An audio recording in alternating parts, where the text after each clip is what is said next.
Euh, je peux commencer, c'est ça? Oui, tout à fait. Ok. Donc, bonjour à toutes et à tous. Je suis Philippe Duhamel, je suis professeur de géographie à l'Université d'Angers, où je dirige le GIS études touristiques. Et dans le cadre de cette matinale, je vais donc vous présenter une réflexion qui m'a été demandée par Laure Printemps et Aude Ducroquet afin de montrer comment aujourd'hui les lieux touristiques sont particulièrement adaptés ou ont des qualités particulières à ce que nous connaissons comme évolution contemporaine suite à la crise sanitaire, qui est les nouveaux modes de vie accompagnés par une dynamique qui me semble tout à fait particulière, qui est le télétravail. Donc, mon propos vise en tant que spécialiste du tourisme, à justement travailler cette notion très ancienne de vivre et travailler au pays des vacances, avec quelque chose qui a été formulé dès les années 1950-55 dans une société qui devenait une société tertiaire en termes d'activité économique. Et donc, c'est pour ça que je parle d'une chronique, d'une révolution annoncée, c'est-à-dire qu'en réalité, c'est ce que je dirais en conclusion, mais je peux le dire déjà en introduction générale, la crise nous révèle ce que nous savions déjà, mais simplement permet d'accélérer le processus et permet peut-être à certains de prendre position par rapport à des choix de vie et à des modes de vie. Donc l'idée ici, c'est de voir justement comment la démocratisation du télétravail favorise de nouveaux modes de vie et comment cela interroge les lieux touristiques, à la fois dans la composante station que je vais particulièrement développer, mais aussi d'autres types de lieux touristiques pour lesquels ce sera une chance. Pour le PowerPoint, tout le monde voit bien, c'est bon? Oui, c'est bon, ça fonctionne très bien. Super. Alors, pour commencer mon propos, je suis géographe, donc je vais travailler la question centrale en géographie, qui est de savoir pourquoi on est ici et pas ailleurs, donc qui est vraiment cette problématique de la localisation des personnes, des activités, et donc qui est vraiment la question au cœur de la réflexion géographique, et donc le pourquoi ici et pas ailleurs, bien évidemment, c'est pourquoi travailler ici et pas ailleurs. Pourquoi vivre ici et pas ailleurs? Et donc, c'est vraiment la question de l'habité du monde qui est posée à travers ce que nous traversons actuellement. Et en introduction générale, ce que je voulais vous montrer, c'était quand même comment, historiquement, la question de travailler voilà, de manière un petit peu différente des autres, avec cette idée du télétravail qui est donc de travailler chez soi, de travailler à demeure, de travailler dans son lieu de vie, est quelque chose qui est quand même ancestral et qui a évolué de manière importante dans une période plutôt contemporaine. Alors pour moi, historiquement, travailler chez soi, c'est vraiment une pratique des élites. D'une certaine manière, comme je l'avais montré dans le cahier de tendance du Welcome City Lab, c'est l'idée que pour les élites, eh bien, on travaille chez soi, en son château, en son hôtel particulier, ou pour les ecclésiastiques d'eux-mêmes, hein, on reçoit dans le domaine où l'on est, et c'est à la fois un lieu de vie, un lieu de travail, un lieu de sociabilité, un lieu de représentation. Et donc, on a là quelque chose qui est l'apanage d'une élite. Et on pourrait remonter aussi aux Romains qui avaient aussi des villas et qui allaient dans les villas faire du neg otium, c'est-à-dire, enfin, qui allaient faire de l'otium, c'est-à-dire de l'oisiveté et du loisir, hein, miliquette, hein, ce qui est laissé à ma libre appréciation, et aller dans les villes pour faire le neg otium, c'est-à-dire le négoce, et donc c'était l'activité de commerce. Il faut des villes et pour qu'il y ait de l'otium, hein, les aristocrates ne tirent la... Voilà, il faut qu'ils puissent vendre ce qu'ils ont à vendre pour pouvoir avoir des rentes et mener le train de vie qu'ils ont. Alors pour moi, la rupture dans le mode d'habiter arrive avec le modèle industriel qui introduit une première rupture avec un modèle d'assignation à résidence, puisque en effet, dans la logique des campagnes qui étaient déjà une assignation à résidence où peu de gens étaient mobiles ou dans une mobilité réduite, la révolution industrielle introduit deux temps dans la mobilité, l'émigration, quitter son lieu pour aller dans un autre, et une fois qu'on est sur place, ne plus en bouger. Hein, et les cités ouvrières dans les espaces industriels ont été traversées par ça. Hein, on était bien dans un lieu de vie et on allait à la mine travailler. Il n'y a même pas de service d'ailleurs, hein, l'idée étant de minimiser les interactions sociales entre la demeure et l'usine ou la mine. Et puis, cela a provoqué donc un phénomène d'urbanisation qui était tout à fait important, puisque en effet, la révolution industrielle ne crée pas la ville, mais en tout cas favorise le développement de la ville, c'est-à-dire c'est là où le taux d'urbanisation des sociétés humaines va passer les 50%, plus d'habitants dans les villes que dans les campagnes. Et si l'Angleterre a un taux d'urbanisation de 50% dès le milieu du 19e siècle, la France ne le connaîtra qu'en 1930, montant ainsi que l'accomplissement de la société urbaine est quelque chose de relativement contemporain. Dès lors, nous sommes dans un habité, ce que j'appellerais monotopique, un seul lieu. Je travaille et j'habite au même endroit, à l'exception d'une minorité. Le gros de la troupe, l'essentiel des individus, habitent et vivent et travaillent au pays de ma vie. Il n'y a pas de pays de vacances à l'époque. Et c'est quelque chose qui va se mettre en place, qui s'est mis en place pendant des siècles et qui va évoluer. Peut-être qu'on a quelque chose qui commence à se mettre à distance et à se démocratiser dans les années 1930-1960, avec ce que j'appelle la première phase de la tertiarisation de l'économie, qui se traduit d'ailleurs par une périurbanisation, c'est-à-dire un desserrement urbain. Là où les villes s'étaient densifiées, etc., les populations se redéploient sur l'espace environnant, introduisant donc une distance entre progressivement son lieu de vie et son lieu de travail, favorisée par deux éléments qui sont des émanations de la révolution industrielle, que sont les moyens de transport ferroviaires et automobiles. Automobiles très tôt aux États-Unis, plus tard en Europe, mais quelque chose qui permet de créer de la distance et de pouvoir créer un nouvel arbitrage entre mon lieu de vie et mon lieu de travail.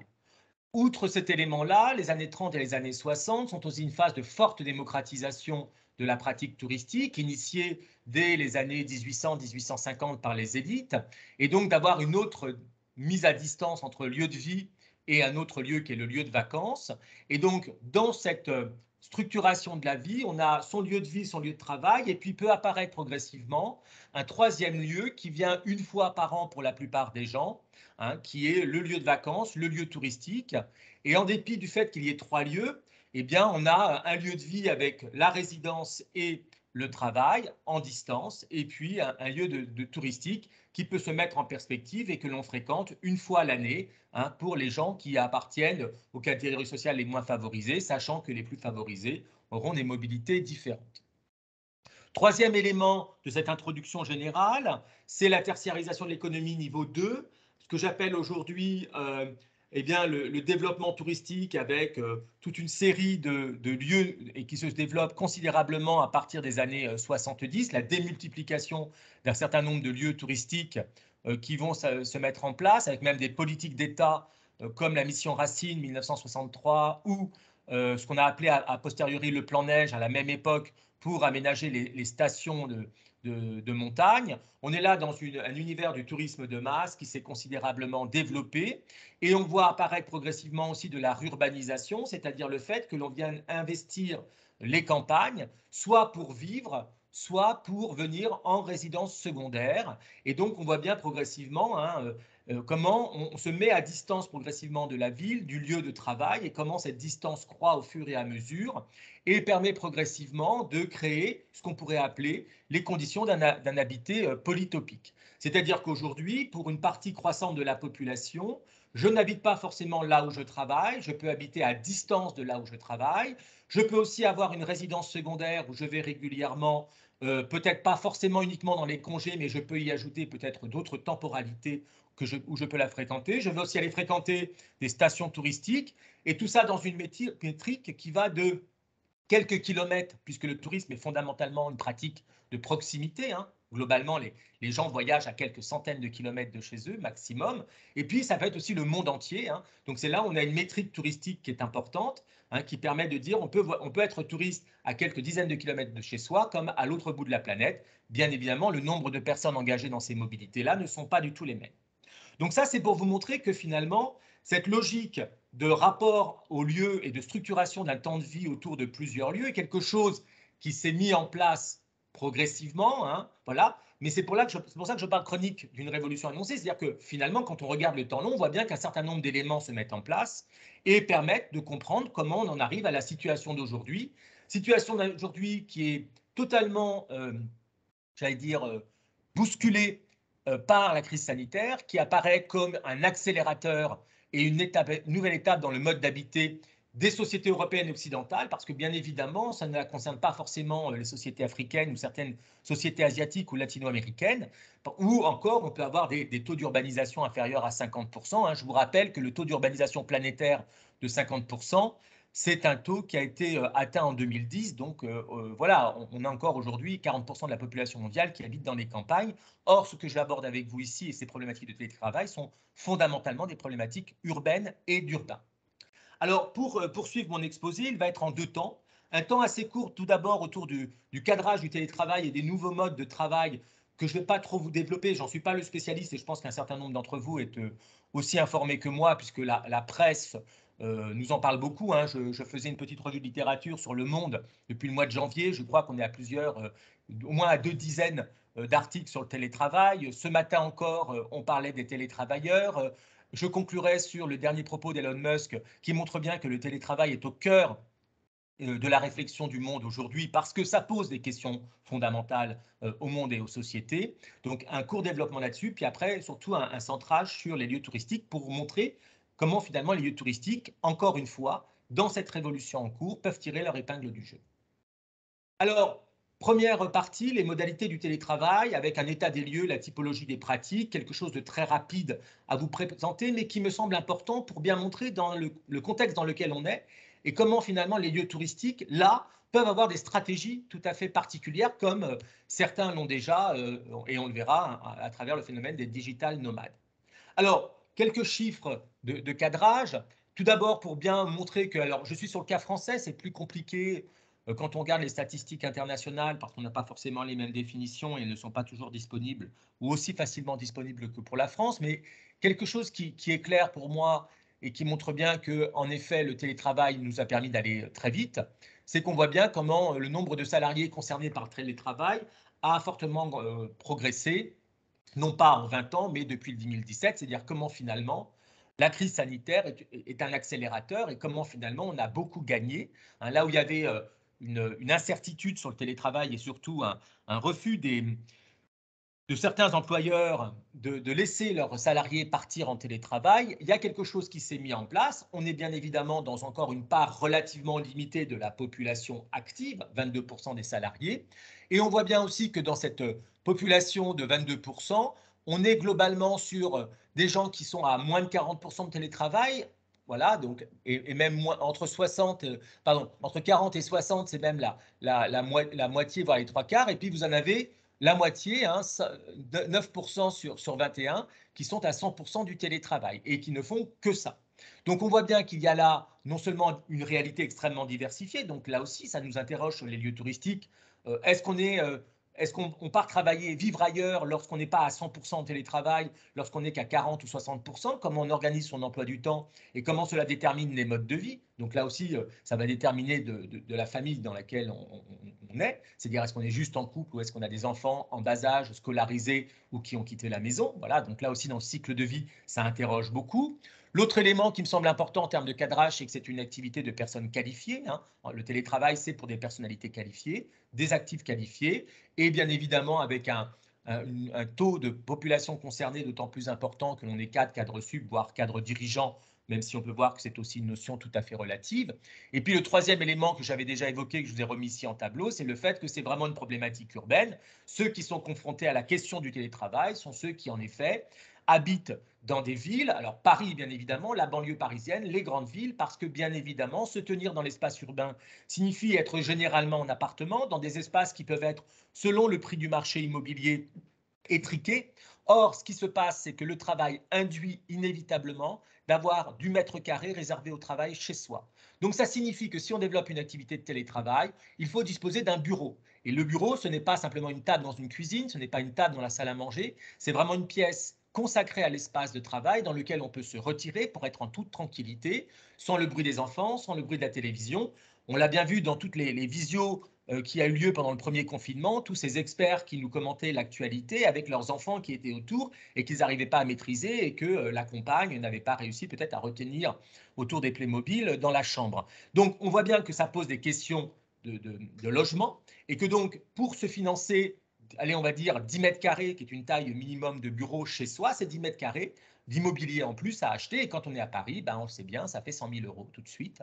Hein. Et donc, c'est quelque chose qui vraiment interpelle beaucoup les Parisiens, les gens dans les villes. Là où le prix de l'immobilier est important, eh bien, on va peut-être se repositionner dans l'espace parce qu'on veut travailler avec voilà, un bureau. Et alors, quand on est universitaire comme moi, ça ne change pas grand-chose, la crise sanitaire, parce que, en ce qui me concerne, j'ai toujours eu un bureau chez moi, parce que les universitaires, par principe, ne disposent pas forcément de bureau sur leur lieu de travail, en tout cas dans les universités des très grandes villes, parce qu'il n'y a pas assez de mètres carrés pour les accueillir tous. Donc, il y a l'habitude de travailler chez soi, mais ce qui était l'apanage de certains d'entre nous, aujourd'hui, devient quelque chose de beaucoup plus développé. Autre élément aussi de cadrage sur le télétravail, c'est comment c'est perçu. Et donc là, je vous ai mis les 10 raisons pour expliquer un certain engouement. Donc voilà, que je ne vais pas commenter, c'est un long document que vous pouvez lire globalement, mais ce qu'on voit bien, et on va en reparler, hein, il faut des outils, on est moins fatigué parce que bien évidemment il n'y a plus la migration pendulaire, c'est-à-dire le fait de se rendre tous les jours sur son lieu de travail, en tout cas du lundi au vendredi, avec lorsque aussi quand on est dans une grande ville, des distances, enfin des durées, parce que c'est plus une métrique en distance, c'est une métrique en durée, 1 heure et demie pour se rendre sur son lieu de travail. Voilà, donc on est vraiment l'élément là-dessus qui est tout à fait important, le fait d'être plus concentré, plus efficace, plus créatif. Hein, voilà. Et puis, l'autre élément, et c'est là où ça montre aussi que c'est pas toujours évident, c'est que ben, certains ont besoin de sociabilité, donc ça peut être plus compliqué d'être uniquement dans de la distance sociale, pardon, pas de la distance sociale, de la relation sociale à distance. Et puis pour les plus jeunes, ça peut être aussi un petit peu compliqué. Peut-être que c'est plus facile lorsqu'on est très intégré professionnellement et qu'on a travaillé pendant 10-15 ans avec des collaborateurs ou des personnes, et donc la distance ne crée pas la distance, alors que quand on arrive dans une entreprise, pour les plus jeunes, c'est compliqué parce que comment s'intégrer professionnellement si jamais je ne vois mes collègues? Nous connaissons tous l'importance de la machine à café et des salles de repos dans la production des échanges, des projets, voilà, des rencontres. Et donc, c'est un espace de sociabilité. Hein. La conversation dans les bureaux, la conversation à la pause café est quelque chose qui, qu'on le veuille ou non, a son rôle social et ne doit pas être mésestimé. Alors, spatialement, comment ce travail peut se faire? Alors, moi, je parlais des lieux touristiques, mais il y a deux modalités que je ne vais pas aborder ici, que j'évoque très, très vite. C'est d'abord le développement de tout ce qui est coworking. Alors, je vous ai mis un petit extrait d'une carte de France sur la localisation des espaces coworking en France aujourd'hui. Pourquoi je vous ai mis cette carte? Tout simplement pour vous dire que justement, ce que je trouve très intéressant, c'est que je vous dis, c'est une problématique d'urbain, c'est une problématique de population urbaine qui vont quitter les grandes villes pour aller s'installer ailleurs, qui vont aller travailler ailleurs, etc.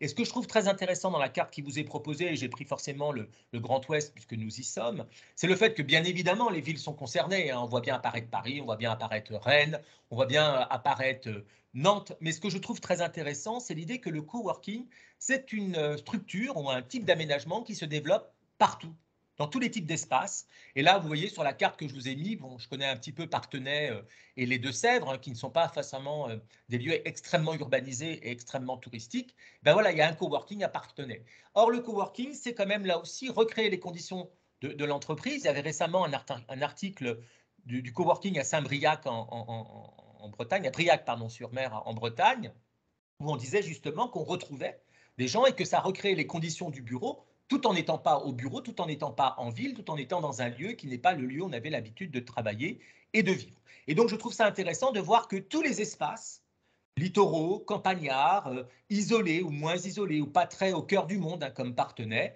eh bien, sont concernés par ces nouveaux espaces de travail.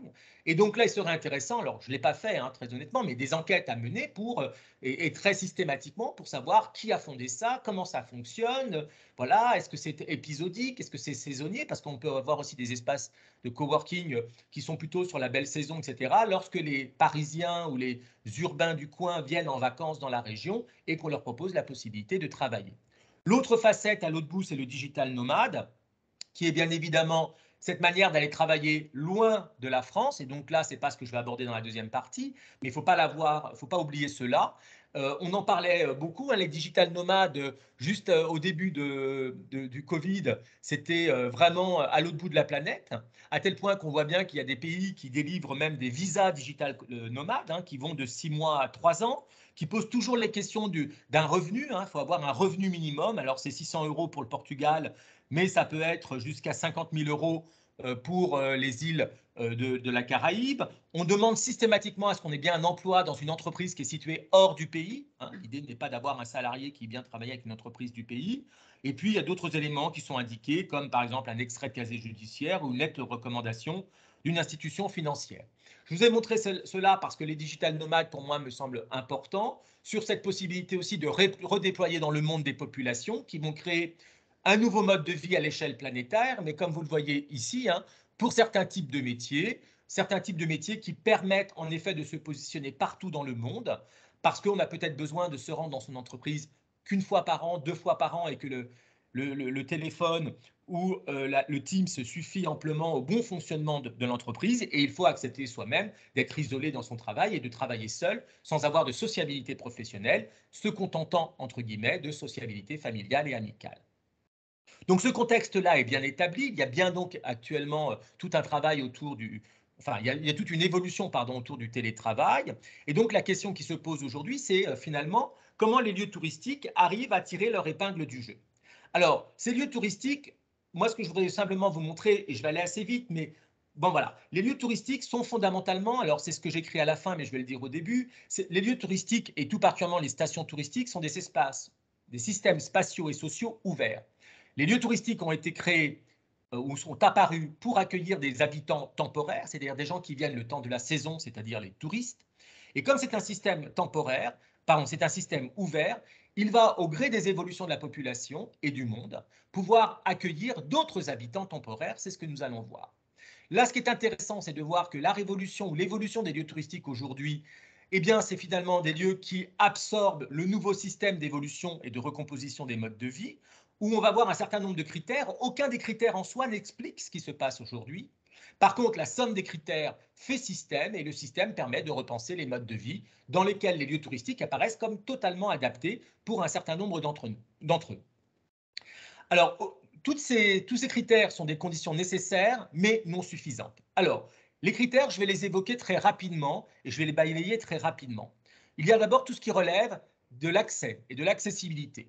On a souvent dit, c'est le tourisme, c'est le transport qui fait le tourisme. Le transport n'a jamais fait le tourisme, sauf que bien évidemment dans une période récente où, lorsque sur le Languedoc-Roussillon, on veut faire venir des millions de touristes, on met une autoroute, bien évidemment.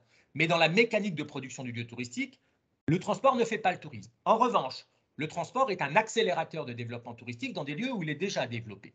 Alors là, ce qui se passe, et ce que je vais vous montrer, c'est qu'avec les aéroports d'un côté, et tout particulièrement le développement des aéroports low cost, ça permet d'irriguer le territoire français en faisant venir des gens, soit d'autres régions de la France un peu éloignées où le train n'est pas le bon arbitrage, ou des populations des pays limitrophes, et je pense par exemple à Bergerac avec les Anglais.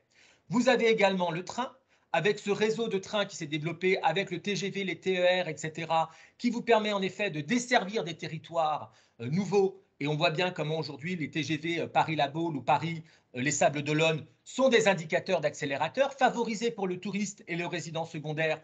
Mais derrière, c'est aussi possiblement dans le contexte d'aujourd'hui, le cadre sup qui, ayant une résidence secondaire, se dit mais pourquoi je reste à Paris et pourquoi je ne vais pas au Sable? Parce que finalement, je prends mon train, j'y passe 48 heures et le tour est joué. J'allais dire, alimentant ici ce qu'on a appelé pendant très longtemps les turbocadres. Et puis, bien évidemment, l'avion, le train, la voiture, eh bien, là aussi, le développement des réseaux autoroutiers et des voies express permet aussi, comme vous le savez, 80% des populations enfin pas 80% des voyageurs en France, en Europe même, utilisent leur voiture pour se déplacer. Eh bien, on voit bien que ce réseau qui s'est beaucoup développé avec même des transversales, des diagonales, par rapport à un réseau qui était au départ en étoile, eh bien, permet de circuler plus facilement dans le territoire. Et quand on combine les trois, on voit bien comment je prends l'avion, je laisse ma voiture pas très loin de l'aéroport, ou je prends une voiture de location ou un taxi et je vais me positionner dans un petit village, etc. Ma gare TGV me permet de prendre ensuite un TER et d'être aussi dans mon village ou dans ma station. Et avec ma voiture, je peux aller à peu près où je veux. Donc, voyez bien tous ces éléments-là, qui sont des éléments explicatifs qui ne suffisent pas, car il en faut d'autres. Il faut bien évidemment toute la révolution des NTIC, et c'est pour ça que ce que nous connaissons aujourd'hui ne pouvait pas exister peut-être avant, parce que tant qu'il n'y a pas le Minitel, qui a disparu depuis, l'ordinateur portable, le téléphone portable, la création d'Internet, le fax ou le smartphone, tous ces outils de la nouvelle technologie de l'information et de la communication sont nécessaires mais non suffisants, parce que sans les transports, ça ne marche pas non plus. Et donc, voilà, vous avez besoin ici de mettre en place toute une série d'indicateurs et les uns avec les autres, créer un nouveau système, d'autant plus que nous sommes dans une société où globalement le temps de travail a diminué considérablement depuis les années 50 et de manière révolutionnaire depuis le 19e siècle. Donc là aussi, le temps libéré du travail est de plus en plus important. Et donc, lorsque le temps libéré du travail devient très important et peut être parfois même plus important que le temps de travail, c'est-à-dire que lorsqu'on est entre mes congés payés, mes RTT, etc., eh bien, quand vous regardez qui est au bureau aujourd'hui en semaine, vous êtes sûr d'avoir quelqu'un le mardi et quelqu'un le jeudi, mais entre le mercredi des enfants, le lundi qui permet de rattraper un RTT ou le vendredi que je pose pour aussi un autre RTT, vous voyez bien que la semaine de travail est devenue très fragmentée depuis, entre autres, la loi Aubry.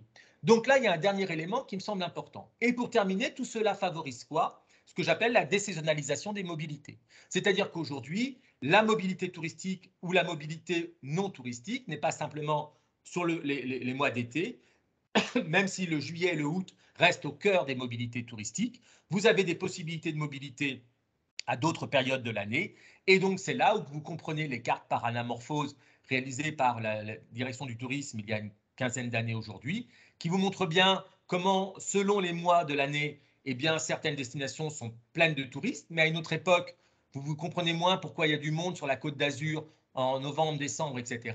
Parce qu'il n'y a pas simplement que de la mobilité touristique, il y a aussi de la mobilité d'affaires, il y a aussi les retraités qui peuvent bouger à d'autres époques que simplement l'été. Donc, il y a toute une série d'indicateurs qui permettent d'expliquer qu'il y a une désaisonnalisation des mobilités, donc une sorte d'annualisation possible des lieux touristiques. Alors, du point de vue des lieux, qu'est-ce qu'on peut dire à partir de ce contexte? Eh bien, la qualité des lieux a été finalement de s'adapter. Si je prends le cas de Saint-Jean-de-Mont, qui est une station touristique pas très loin de chez nous, voilà, c'est une station née au début du XXe siècle, qui a complètement connecté le tourisme de masse tel qu'on le conçoit dans les années 60 et qui a su se diversifier très récemment, enfin très récemment dans les 30-40 dernières années, j'allais dire en développant des structures ou des types de produits nouveaux autour du golf en 1986, le domaine de Vermarine qui est une gated communities en 2000, et puis aussi le passage progressif de camping avec des emplacements libres à des campings de mobil-home qui transforment finalement un lieu touristique au sens marchand du terme, en un lieu touristique marchand, mais plutôt de type résidence secondaire. Ce qui me semble intéressant dans la logique de Saint-Jean-de-Mont, c'est comment Saint-Jean-de-Mont, petit à petit, passe d'une station touristique à une station touristique avec des fonctions urbaines, et comment même son paysage se transforme progressivement pour être davantage dans une lecture urbaine de l'espace touristique, et on le voit bien ici dans la refonte de la promenade de bord de mer, où on a tous les attributs de la ville, et non pas simplement d'une promenade de bord de mer, avec les promenades pédestres, les mobilités douces, les parkings qui sont un petit peu absorbés dans du végétal, la 2x2 voies qui devient une 2x1 voie et donc qui limite finalement la circulation sur le bord de mer. Donc là, vous avez déjà un imaginaire de l'urbain qui s'impose globalement dans la station, relayé ensuite par des équipements qui pourraient apparaître comme touristiques, mais qui sont aussi à destination des populations résidentes, actives, jeunes et retraitées. C'est aussi la transformation du Palais des Congrès d'un office du tourisme à un palais des congrès qui est là pour animer aussi la vie hors saison de la station et dans lequel on va trouver un espace de coworking aujourd'hui. Et la conséquence de tout ça, c'est la résidentialisation, c'est-à-dire que le nombre d'habitants ne cesse d'augmenter. Et vous voyez bien que entre la création de Saint-Jean-de-Mont, les années 80, qui est peut-être la fin de la période strictement touristique de Saint-Jean-de-Mont, on est là passé vers des choses un peu nouvelles et la population ne cesse d'augmenter. Alors bien évidemment, à une échelle qui peut sembler tout à fait modeste, mais en réalité qui est extrêmement importante puisque la population a quasiment doublé en 40 ans. Alors, ce que dit Saint-Jean-de-Mont dans cette évolution touristique du lieu en se diversifiant, eh bien, vient aussi avec un autre niveau de diversification, ce que j'évoquais tout à l'heure, sur le fait d'accueillir des populations temporaires, mais qui ne soient pas touristiques. Les deux populations temporaires qu'on peut accueillir, c'est tout ce qui va relever du MICE et tout ce qui va relever du monde étudiant. Alors le MICE, je ne vais pas en parler trop parce que vous connaissez par cœur, c'est tout l'événementiel dont peut-être le Festival de Cannes, au lendemain de la Deuxième Guerre mondiale, vient lancer finalement le processus, avec un processus qui s'est progressivement développé. Donc congrès, festivals, incentives, événementiels, publics, privés, tout ça vient animer les territoires, tous les territoires, mais est fondamentalement pour les lieux touristiques une possibilité de désaisonnalisation de l'activité. Et d'ailleurs, à Cannes, c'est au mois de mai. L'autre élément qui me semble important, c'est aussi que beaucoup de stations touristiques se sont dotées d'un palais des congrès. Et là, dans la publication de France Congrès, on peut identifier dans les membres adhérents l'ensemble des stations qui disposent d'un palais des congrès et qui sont membres de France Congrès, avec des stations littorales et puis des stations de montagne, bien évidemment. Et ce palais des congrès est devenu tellement important aujourd'hui que même des stations issues du plan Racine, comme le Cap d'Agde, qui sont vraiment des lieux fondés par et pour le tourisme de masse et sa démocratisation, viennent de se doter d'un palais des congrès dans le cadre d'un projet urbain, et j'insiste bien urbain, iconique, c'est-à-dire que la station devient progressivement autre chose et elle commence à se doter d'attributs urbains et le palais des congrès est bien un attribut urbain. L'autre facette de cette diversification, ce sont les étudiants. Le nombre d'étudiants en France a considérablement augmenté alors que le nombre d'enseignants, chercheurs ne cesse de diminuer en termes de recrutement. Bon, là, c'est un petit coup de patte au passage. Et donc, on voit bien aussi comment les formations du supérieur sont venues irriguer les territoires et comment, là aussi, non seulement les villes moyennes et les petites villes ont pu tirer leur épingle du jeu, et je pense par exemple à Cholet ou à La Roche-sur-Yon, pour montrer des antennes universitaires qui se délocalisent dans des petites villes pour assurer leur dynamique, mais aussi dans des stations touristiques. C'est l'installation, par exemple, d'une antenne des Sables d'Olonne, de l'Estua aux Sables d'Olonne il y a quelques années, au cœur de la vieille ville, dans l'ancienne sous-préfecture, où c'est aussi peut-être encore plus magistral, la transformation du quartier des Minimes à La Rochelle, hein, où un espace qui était à l'écart de la ville est devenu une sorte de grand hub universitaire avec des écoles, des universités, des structures de formation de l'enseignement supérieur et de la recherche qui donnent aussi à La Rochelle cette image non seulement touristique, mais aussi de lieux de vie, de lieux de formation avec des populations qui viennent le temps de leur licence, leur master ou leur doctorat. Tout cela conduit à quoi? Cela conduit à transformer les lieux touristiques et les stations touristiques en lieux de vie.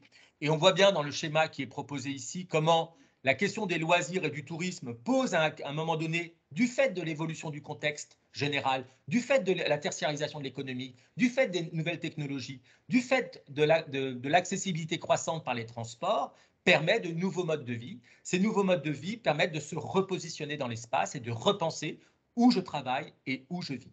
Alors, ce mouvement-là, il est double dans la résidentialisation des lieux touristiques. Il y a d'abord tout ce qui relève des retraités. Quand on regarde la migration de retraite, elle est double. Elle est à la fois sur les littoraux touristiques, mais aussi dans les campagnes d'où on est originaire, où on a une résidence secondaire. Et on le voit bien ici, dans les territoires qui gagnent en population en France. Globalement, ce sont des espaces qui sont des espaces touristiques ou avec une dimension touristique. Et si on fait un zoom sur la Côte d'Azur, eh bien, l'arrivée de Sophia Antipolis dans les années 60, 69, fondée en 1969, eh bien, dit bien à quel moment la Côte d'Azur commence progressivement à ne pas être seulement une destination touristique, mais aussi une destination de vie. C'est-à-dire pour les retraités d'abord, et des retraités, on en a identifié sur la Côte d'Azur dès avant 1914, c'était des anciens fonctionnaires des colonies, et puis à partir des années 50, voilà, beaucoup de gens viennent s'installer sur la Côte d'Azur, vivre le reste de sa vie ou la fin de sa vie au pays des vacances, auxquels s'ajoutent les actifs aujourd'hui. Et vous voyez, 36 000 actifs, plus de 2000 entreprises. Et cela vient accélérer le processus. On voit bien entre 1982 et 2014, 500 000 emplois sont créés. Donc, comme on dit, un emploi, 2 personnes, 3 personnes, 4 personnes. Vous voyez, ça vous fait entre 1 million et 2 millions de personnes qui sont peut-être venues vivre sur la Côte d'Azur du fait d'avoir trouvé un emploi pas forcément en lien avec le tourisme. Pour terminer ma démonstration sur cette adaptabilité ou cette force des lieux touristiques à devenir des lieux de vie et donc aujourd'hui dans le contexte du télétravail suite à la crise sanitaire de pouvoir tirer leur épingle du jeu, eh bien c'est aussi l'évolution du prix du mètre carré. Eh bien le prix du mètre carré, c'est un indicateur de résidentialité. Et je trouve que ces cartes, la carte de gauche, je vais vous parler de la carte de droite après, la carte de gauche est absolument géniale pour comprendre comment aujourd'hui, quels sont les lieux qui ont de la valeur du point de vue immobilier. Eh bien ce sont les villes, bien évidemment, et les villes n'ont pas toutes la même valeur, mais aussi les espaces touristiques. Et quand vous croisez avec les résidences secondaires, qui est la carte de droite, vous voyez bien là, que là où c'est le plus cher, c'est là où il y a de la résidence secondaire. Globalement, c'est là où il y a du tourisme. Mais qu'est-ce qui fait que les lieux touristiques sont aussi chers que les villes? C'est qu'aujourd'hui, les lieux touristiques ne sont pas simplement des lieux pour la résidence secondaire et les vacances, c'est-à-dire quelques semaines par an, c'est potentiellement des lieux de vie. Et donc, quand une résidence secondaire se transforme en résidence principale, le prix du mètre carré n'est pas le même.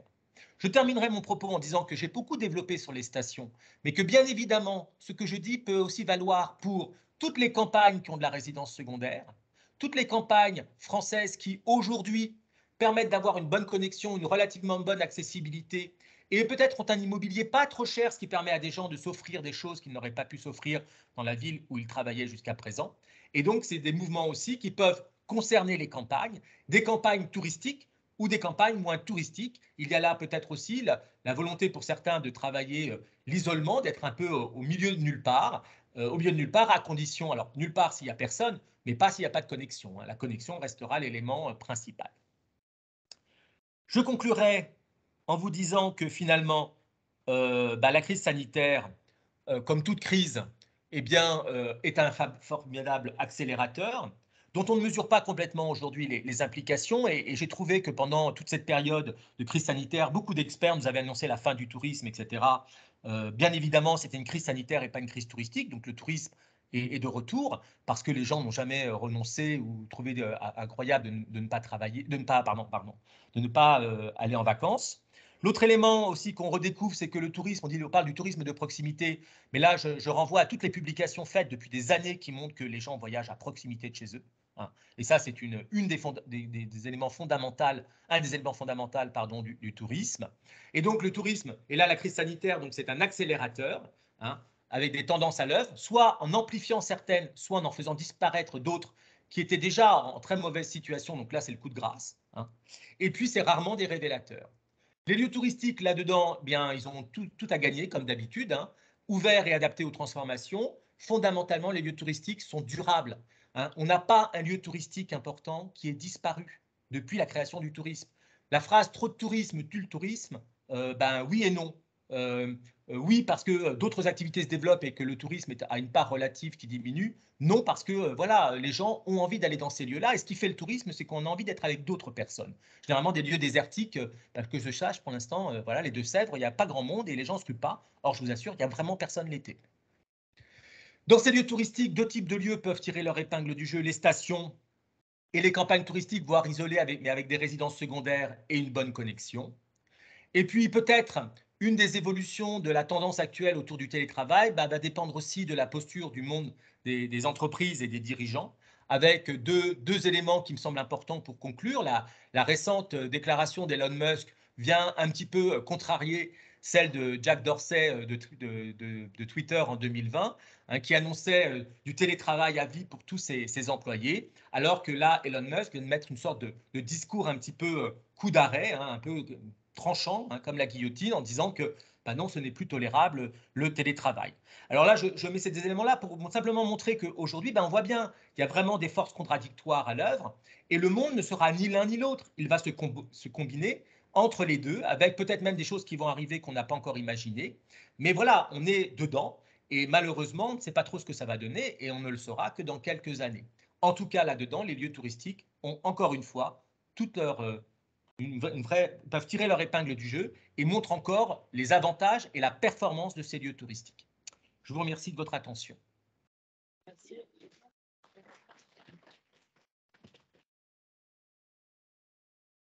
Merci beaucoup, Philippe.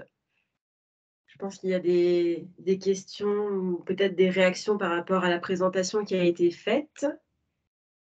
Oui. S'il m'entend. Je vais redire. Donc, je suis Claire Vera de Loire Atlantique Développement. Bonjour Philippe. Claire Vera de Loire Atlantique Développement a une question. Est-ce qu'on a des chiffres justement sur les personnes qui ont quitté leur résidence secondaire et qui ont fait leur résidence secondaire, leur résidence secondaire? Est-ce qu'on a des chiffres? C'est encore un peu trop proche, quoi. Concernant les personnes qui ont quitté justement leur résidence secondaire, ou est-ce que les chiffres ne sont pas encore visibles? Ceux qui ont transformé leur résidence secondaire en résidence principale? Oui. Alors ça, c'est un phénomène ancien. Tout ce que j'ai évoqué sur la migration de retraite et la migration. Alors, la migration de retraite, globalement, les retraités s'installaient d'abord dans leur résidence secondaire, puis ensuite, pour des logiques d'arbitrage et d'adaptation à leur nouvelle vie, pouvaient acheter une nouvelle maison ou un appartement. Donc ça, c'est le premier élément. Là-dessus, la conversion résidence secondaire, résidence principale, on n'a pas d'études nationales. Là-dessus, on n'a pas d'études nationales. On sait que ça existe. Moi, j'avais fait une enquête, on était sur à peu près un tiers des gens à qui qui le faisaient. Et actuellement, il y a une thèse sur la côte d'Opale, donc au nord de la France, où globalement, sur les retraités, 30% des retraités interrogés disent être venus dans leur résidence principale pour être en résidence secondaire, pardon, pour être en résidence principale. Pour les actifs, on le sait moins parce que globalement, aujourd'hui, c'est plutôt relayé par la presse. Et paradoxalement, cette thématique-là n'a pas mobilisé beaucoup de chercheurs jusqu'à présent. Parce que globalement, quand on s'intéresse aux lieux touristiques, il y a beaucoup de chercheurs qui travaillent sur les migrations et les mobilités. Ne s'intéressent pas à l'évolution des lieux touristiques. C'est plutôt les gens du tourisme qui s'y intéressent. Une seconde question. De monopoliser après. Comment justement les stations gèrent ça, cet afflux en fait de nouvelles populations avec les services, que ce soit médicaux, etc. Est-ce qu'on commence à avoir des problématiques? On a forcément. Les problématiques. C'est toujours Claire qui pose la question? Oui, comment les stations gèrent ça justement? Alors là, sans doute Claire, tu sais mieux que moi, mais moi ce que je sais, bon, vous savez comme moi, on l'a oublié, mais juste avant le Covid, on a eu quand même une super percée du sentiment surtouristique. Donc voilà, avec ce surtourisme qui finalement, lorsqu'on regardait quels étaient les lieux les plus concernés, étaient des lieux ultra-urbains, Venise, Paris, Dubrovnik, avec des problématiques qui, tout simplement, les acteurs du tourisme n'ont pas pensé à la mondialisation du tourisme, donc forcément, à un moment donné, Venise, ça coince, ça n'a pas été fait pour accueillir 25 millions de personnes, ça on le sait depuis longtemps. Pour les stations, je pense qu'en effet, alors, la problématique que tu poses, Claire, est une problématique qui a été posée globalement et qui dépasse les lieux touristiques. Dans un certain nombre d'études, il a été montré, par exemple, à travers les témoignages des maires, combien les nouveaux résidents des espaces campagnards, enfin, des espaces ruraux ou des lieux touristiques étaient exigeants en service et donc devenaient une population exigeante là où la population habituellement installée ne l'était pas. Et donc, ça crée des tensions. Ça crée des tensions parce que souvent, c'est des demandes en équipement et que souvent les communes, alors les communes touristiques, ils peuvent le faire éventuellement. Je me rappelle d'un article du maire de La Baule en 2001 dans la presse régionale qui disait « Dorénavant, La Baule est une commune résidentielle et donc je vais limiter tout ce qui est du point de vue touristique, même les événements touristiques, pour ne pas déranger les résidents permanents, qui sont des électeurs, je vous le rappelle, ce que ne sont pas les touristes. Et puis dans les communes rurales qui ont peu de budget, les nouveaux résidents sont compliqués, ils demandent beaucoup de choses, donc il faut développer de l'activité touristique pour faire rentrer un peu d'argent. Et je ne sais pas si vous avez vu récemment, il y a eu un reportage télévisuel hier, je crois, où on montre comment les nouveaux résidents aujourd'hui, dans des financements, par exemple par rapport à la problématique des déserts sanitaires, certains commencent à voir, là des jeunes étaient interviewés qui étaient venus s'installer à Chinon, alors qu'ils venaient d'apprendre que la maternité de Chinon fermait, ce qui aura fait un drôle d'effet parce qu'en effet, ils s'étaient installés entre autres parce qu'il y avait un équipement médical complet. Dans une autre campagne, il y a une souscription qui a été faite auprès des habitants pour cotiser et participer au financement d'un pôle de santé, qui coûte 360 000 € et je crois qu'il y a 120 000 € d'emprunt solidaire qui a été levé avec 65 personnes qui ont donné chacun entre 1 000 et 3 000 €. Voilà. Donc ces nouveaux résidents finalement peuvent être soit des acteurs de la modernisation ou en tout cas de la non-désertification de certains espaces ruraux. Dans d'autres situations, l'élu peut considérer que maintenant globalement il a une ville et non plus une station, donc il va atténuer un petit peu tout ce qui est touristique pour valoriser ce qui est plutôt résidentiel. Et peut-être alors, s'il a beaucoup de retraités, un certain type d'équipement, s'il a beaucoup d'actifs, du coworking ou des espaces ou des manières de faire pour être toujours à la pointe en termes de nouvelles manières de travailler. Donc là, je pense qu'il y a des situations très différentes selon l'état de développement de la station. Et la question, c'est de savoir aujourd'hui, dans une station, de quoi vit la station? Est-ce qu'elle vit encore pleinement du tourisme ou est-ce qu'elle commence à vivre d'autres choses? Et c'est là où il va falloir travailler les arbitrages avec les élus pour savoir ce qu'ils veulent, c'est-à-dire est-ce qu'ils restent touristiques ou pas. Par exemple, à Deauville, la résidentialisation est très limitée. Ça reste une destination touristique. Au Sable d'Olonne, à La Baule ou ailleurs, la dimension résidentielle s'est considérablement développée. Et donc là, on est progressivement dans des stations à fonction urbaine, pour devenir peut-être à terme des villes ou des petites villes. Et peut-être le sont-elles déjà. Là, il faudrait travailler avec des spécialistes de l'urbain pour voir un petit peu à quel moment on met le gradient entre la station à fonction urbaine et la ville. Parce que le lien, il est entre les deux, bien évidemment. Merci pour cette réponse, Philippe. Est-ce qu'il y a d'autres questions ou remarques, réactions par rapport à son propos? Oui. Bonjour Philippe, merci pour la présentation. Donc, je suis Sébastien Plix, fondateur de Visamundi, agence qui simplifie les démarches administratives. Pour les particuliers professionnels, je suis désolé, j'ai une voix de canard, j'espère que... Oui, non, ça va, mais je répétera alors, vous inquiétez pas. Juste remettre en perspective, hein, nous sommes spécialisés dans les démarches long courrier. Donc, votre présentation est très axée sur le France en particulier, qui a la chance en fait d'éviter pas mal de... Dans un contexte très favorable au tourisme, c'est pour ça que ça en fait sans doute une des premières destinations touristiques et que finalement la présentation peut être adaptée à ce pays. Donc, je reviens sur quelques notions, notamment la saisonnalité. Nous, sur du long courrier, on la voit clairement, cette saisonnalité, par rapport à des facteurs sur lesquels on ne peut pas jouer et personne ne peut jouer, par exemple la météo. Typiquement, on fait du long courrier sur des destinations comme l'Inde, comme la Thaïlande, comme l'Australie potentiellement, où, quoi qu'il arrive, il y a des périodes où personne ne voudra aller parce que mousson, allez télétravailler pendant la mousson et vous allez voir que finalement, venir travailler dans un petit studio 20 mètres carrés à Nantes, c'est pas si mal que ça. Il y a pas mal de choses qui font qu'il y a des facteurs qui sont extra-sociétaux en fait, et qui sont à prendre en compte là-dedans. L'autre chose sur laquelle je voulais revenir, c'était le fait que pendant le Covid, les gens aient dit que le tourisme allait s'arrêter. Alors ça, c'était sans doute des médias qui voulaient être à l'affût d'une nouvelle audience ou quoi que ce soit. Ce qu'on a vu, en fait, ce qu'on entendait surtout, c'est que c'était une révolution qui allait se faire dans le tourisme. Et ça, cette révolution, elle est vraiment en train de se faire. C'est-à-dire qu'il y a un changement de prisme, un changement de mentalité là-dessus, qui se tentait déjà avant le Covid et qui est en train d'accélérer vraiment maintenant. Et donc, finalement, ce qui s'était prédit au tout début du Covid est en train de se réaliser, avec l'inertie évidemment propre à la société, mais voilà, c'est en train de bouger réellement. Et nous, on le sent en tout cas dans les habitudes des voyageurs, dans les manières de s'organiser, dans les habitudes qu'ils ont maintenant sur la destination. Là encore, je remets dans le contexte, nous, on est vraiment sur du long courrier. Donc, évidemment que chaque société, comme vous le disiez, a ses manières de fonctionner.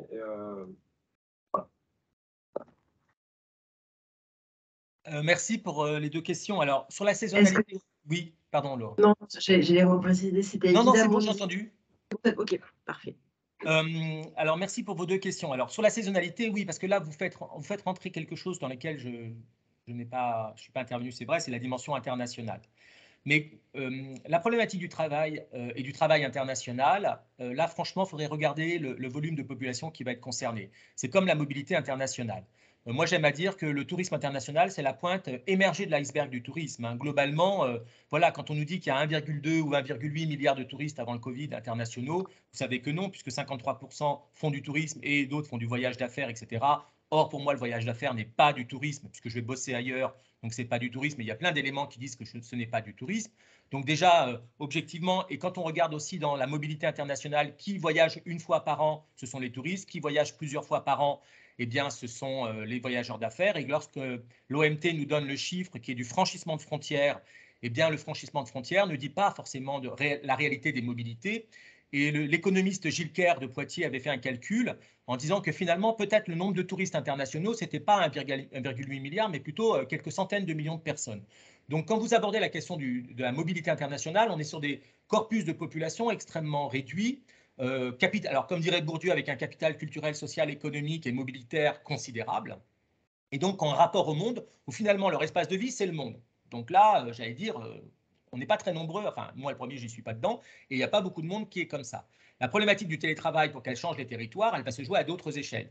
Et sur la problématique de l'Inde, bien évidemment, personne ne va en Inde au moment de la mousson, mais au moment de la mousson, on va aussi en Inde dans les hill stations ou dans certaines régions qui sont à l'abri de la mousson. Et là, ce qu'il faudrait savoir, c'est le jour où Simla ou d'autres hill stations qui ont été forgés par les Anglais pour lutter contre la mousson, qui sont rejoints aujourd'hui par les Indiens, qui y viennent pour leurs vacances, qui y viennent pour leur lune de miel, le jour où la société indienne tilte le télétravail, on va voir dans ces destinations des choses qui se passent. Et le jour où peut-être des Européens se diront « Ah, mais bien sûr, je ne vais plus dans telle ou telle ville parce que c'est la mousson et la saison, mais je peux aller dans une hill station où je serai très bien. » C'est comme les hill stations en Indonésie ou en Chine ou partout dans l'Asie du Sud-Est. Peut-être qu'il va se passer des choses. Là les éléments, c'est que oui, vous avez des effets de saisonnalité au sens de la saison climatique, bien évidemment. Mais ce que je veux dire aussi, c'est que la désaisonnalisation, ce n'est pas forcément toute l'année de manière linéaire, toujours la même chose, mais simplement que ce qui était les grands pics ne sont plus aussi importants qu'avant, avec des effets de contre-saison, d'avant-saison, d'arrière-saison, qui est venu alimenter tout le business, tout le maïs, hein, et que les nouvelles manières de travailler peuvent venir aussi travailler, c'est le cas de le dire, donc étirer. Donc voilà. Et je pense que là-dessus, la question de l'international, oui, vous avez des effets de saisonnalité, bien évidemment, hein, et il y aura toujours des effets de saisonnalité. On ira plutôt en tant que... De toute façon, très honnêtement, les Européens seront toujours très mobiles au mois de juillet et d'août parce que globalement, notre société est construite comme ça. Voilà, avec les congés scolaires. Si vous avez des scolaires, si vous avez des enfants scolarisés, partir hors congés scolaires, c'est impossible. Et regardez les congés scolaires, ça donne finalement la courbe du monde en termes de mobilité dans les pays ou dans les autres. Donc ça, c'est le premier élément en disant oui, je suis d'accord avec vous, il y a des effets de saisonnalité, mais moi, je n'étais pas en train de dire que tout était partout pareil, mais simplement, il y a des évolutions. Et peut-être aussi qu'un jour, l'Inde sera traversée par ça, mais peut-être faudra-t-il aussi que les durées de transport ne soient pas les mêmes. Là aussi, alors, c'est peut-être pas l'avenir, hein, mais d'avoir des avions hypersoniques qui vous mettent à distance plus rapide. Bon, on n'est pas du tout dans ce monde-là aujourd'hui, mais voilà, moi, je ne sais pas ce qui va se passer dans l'avenir, donc à suivre. Pour ce qui est de la révolution du tourisme, non, quand je râle parce que globalement, tout le monde disait que le tourisme d'après serait différent, et ce qu'on voit apparaître sur comment s'appelle, les postures respectueuses, les courtes distances, etc. C'est pour ça que j'ai dit que le tourisme était une pratique de proximité. Je vous renvoie à l'Atlas des mobilités touristiques de Christophe Terrier et Françoise Potier de 2007, où, région par région, il vous montre la mobilité touristique des Français. La mobilité touristique des Français, c'est globalement, j'habite à Angers, je vais plutôt skier dans les Pyrénées, je vais plutôt sur la côte vendéenne. J'habite à Lyon, je vais plutôt dans les Alpes et je vais plutôt sur la côte d'Azur. Et si je sors de France, je suis plutôt en Espagne et en Italie plutôt qu'en Mongolie et en Amérique latine. Ce que je veux dire là-dessus, c'est qu'il y a un discours très anti-touristique sur le fait de prendre l'avion, d'aller très loin, alors qu'on a plein de choses à côté de chez soi. Oui, mais qui paye le billet d'avion? Qui peut s'offrir 2 semaines, 3 semaines en famille à l'autre bout de la planète? Qui? Le salaire médian français est de 1 700 €. Quelle famille met 1 700 € pour des vacances multiplié par 4? Parce que c'est ça, hein, regardez les agences de voyage. Une semaine quelque part, un peu loin, on est très vite dans les 1 000, 2 000 €. Et donc, ça fait 3, 4, 6, 8 000 €. Voilà, donc les gens partent en vacances proches de chez eux. Et on le sait bien, en France, les gens vont dans la résidence principale de parents et d'amis, la résidence secondaire de parents et d'amis, c'est-à-dire des hébergements qu'on ne paye pas ou qu'on va payer par une bonne bouteille de vin de nos régions ou des caramandes d'Angers. Voilà, ça va être le mode de tract. Donc, ce que je voulais dire par rapport à ça, c'est que je pense qu'il y a encore aujourd'hui une grande méconnaissance du tourisme d'un certain nombre de personnes qui découvrent des choses qui existent déjà. Et moi, j'insiste bien, le fait que les gens aillent proche de chez eux n'est pas d'aujourd'hui. Et ce n'est pas le Covid, c'était avant. Sauf que le Covid l'a révélé parce que le Covid nous a contraints. Et que comme tout le monde et tous les professionnels avaient les yeux braqués sur est-ce que ma saison va tenir? Est-ce que ma station, pardon, va tenir? Est-ce qu'il va y avoir des touristes? Ben oui, il va y en avoir parce que les touristes, les Français sont des touristes depuis des générations et ne pouvant circuler ailleurs, ils ont pris la France comme espace touristique. Donc c'est pour ça que mon propos par rapport à des pays qui misent leur développement touristique sur le développement international, c'est de dire travailler et avoir des touristes nationaux. Les touristes nationaux, c'est la garantie qu'en termes de crise politique, économique, sanitaire, vous aurez toujours des touristes chez vous. Si vous ne tablez que sur les étrangers européens ou nord-américains, il se passe n'importe quoi dans ces pays-là, votre destination est sinistrée. Donc voilà, c'était ça mon propos. Après, je suis bien d'accord avec vous. Le Covid est un révélateur. Le Covid est un accélérateur et peut-être que des pratiques qu'on avait vues émerger avant vont s'ancrer.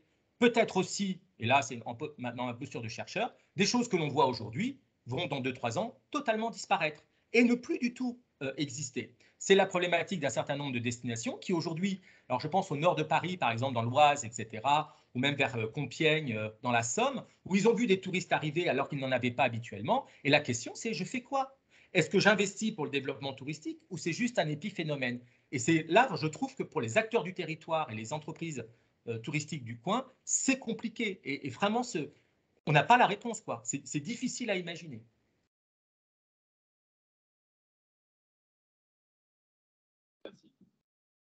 Merci Philippe. Une dernière question et après on va passer Oui, bah oui, à la bien sûr. table ronde de Claire Louera. J'avais une autre question. J'avais un chiffre en tête, mais qui date peut-être un peu, qu'un Français sur deux partait en vacances en famille. Est-ce que c'est toujours d'actualité, ce chiffre-là? Un Français sur deux? Un Français sur deux partirait en vacances. Est-ce que c'est toujours un chiffre actuel? Alors, moi, les derniers chiffres que j'ai, c'est 70% des Français peuvent s'offrir une semaine de vacances l'été, tous les ans. Ensuite, on a des gens qui ne s'offrent des vacances une semaine l'été, tous les 2 ans, tous les 3 ans. Et globalement, les gens qui ne partent jamais, jamais en vacances en France seraient, selon les études, entre 10 et 15%. Voilà. C'est la situation aujourd'hui que j'ai vue dans les différentes statistiques gouvernementales ici ou d'Eurostat. Quand on regarde, et c'est une situation plutôt très, très favorable en termes touristiques parce qu'il y a des pays en Europe où plus de la moitié des gens ne partent jamais en vacances. Donc voilà.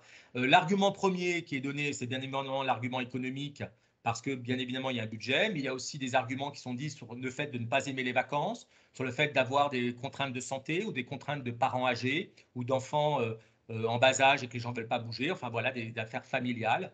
Mais globalement, non, moi c'est 70% avec après des fluctuations, vous le savez comme moi. Voilà, on va voir avec l'inflation ce qui va se passer. Alors, d'un côté, il y a l'inflation, de l'autre côté, on sait que les Français, pendant le Covid, comme ils n'ont pas bougé, ils ont eu peu de loisirs, peu de tourisme, certains ont pu thésauriser. Donc, il pourrait y avoir aussi un sursaut pour certains de se dire, ben, on a un peu d'argent de côté, on va se payer un très beau voyage, justement, comme évoquait monsieur tout à l'heure, sur de longs cours, et là, avoir une sorte de sursaut, mais un sursaut qui est genre, ben, on se fait plaisir et on craque la cagnotte qu'on a fait pendant le Covid, mais qui ne veut pas dire que ça va être une pratique pérenne. Voilà. Mais donc 70% chaque année, une semaine l'été. Hein. Et le taux de départ au sport d'hiver, on est à 10-11%. Hein. Sachant qu'une semaine, comme ça a été évoqué, c'est pas forcément une semaine, on prend l'avion, on part loin. Ah non, On peut non, très non, bien ben non. en partant dans une ville à dans, proximité. Ouais, tout à fait. Alors, tu fais bien de le dire parce que moi, j'ai lu une étude. Alors, c'est quand j'avais écrit un truc en 2018, donc ça date de 2018, mais une étude en 2018 disait que 25% des Français n'avaient jamais pris l'avion. Là aussi, c'est quelque chose d'important. Hein. C'est voilà. En Europe, 80% des voyages en Europe sont faits à la voiture. Hein. Donc voilà, et le TGV est même très cher. Beaucoup de familles ne partent pas en TGV toujours parce que le prix du TGV, vous le savez comme moi, est hors de prix.